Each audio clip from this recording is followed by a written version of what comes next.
Já, mér langar að hafa með ykkur hérna nokkur orð.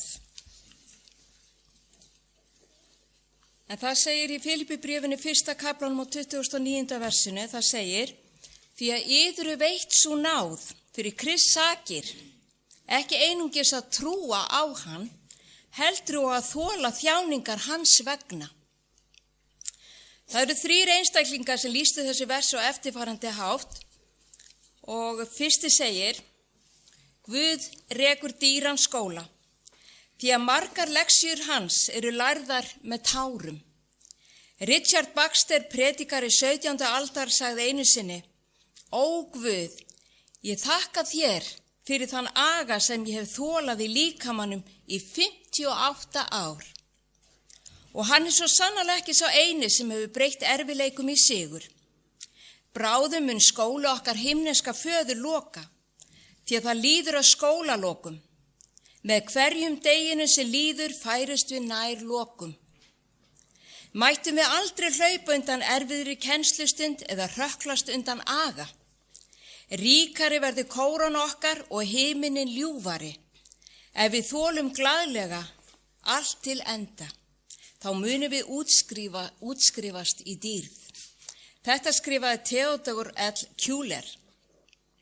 Næsti lýsti þessu svona: Heimsins besta postulín sett, Kína, er brennt í ofnum að minnstakosti 3 sinnum og sumt miklu meira. Dresden, Kína, er alltaf brennt 3 sinnum. Hvers vegna neyðist það til að þola svo mikinn hita? Ætti ekki einu sinni eða 2 að vera nóg? Nei, það er nauðsynlegt að brenna postulínið 3 sinnum, svo gullið, rauði liturinn og aðrir litir verði bjartari, fallegri og þannig festast varanlega. Við erum mótuð eftir sömu reglu. Raunir lífsins brennast inn í okkur margoft og fyrir náð Guðs myndast fallegi litir í okkur sem munu skína að eilífu.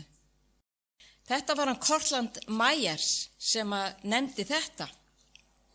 En sá síðasti kom með þessa útskýringu í nokkurs konar ljóðaformi sem ég reyndi að þýða eftir bestu getu. Þó ég hafi ekki getað sett þetta í einhvers konar ljóðaform, en ég þýddi þetta samt því að mér fannst þetta fallegt. Fegurstu blóm jarðar vaksa ekki á sólríkum sléttum, en þar sem eitthvert gríðalegt umrót rifið í tvennt við brosandi landið. Eftir hrikalegu vindhviðna bráði hraun, eldur og aska fellur. Hljóðlát rödd Guðs andar lækningu yfir allt. Úr brotnu bergi og fernuklæddum djúpum hólum, lifandi vatn rennur eins og frá hjörtum sem gráta. Þarna í birtunni eimir mjúkdöggin og englar hlúa plöntum Guðs þegar nóttin er kyrr. Og ástvinurinn á leiðinni mun safna liljum í hádeginu. Og þessi kallast JHD, það er ekkert annað sem maður setur undir þetta. Mér fannst þetta fallegt, sem sagt, einhvers konar ljóðaform. En ég veit ekki hverja þínar þjáningar eru. En ég get fullvissað þau að það er ekkert, og ég segi ekkert, í samanborið við það sem bíður þeirra sem trúa og treysta á handleiðslu drottins hér á jörð.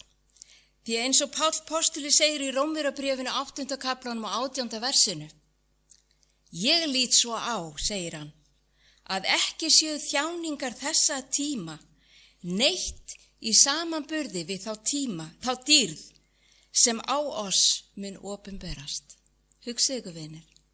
Það sem við erum að ganga í gegnum hér er ekkert á miða við það sem að bíður okkar á komandi tímum.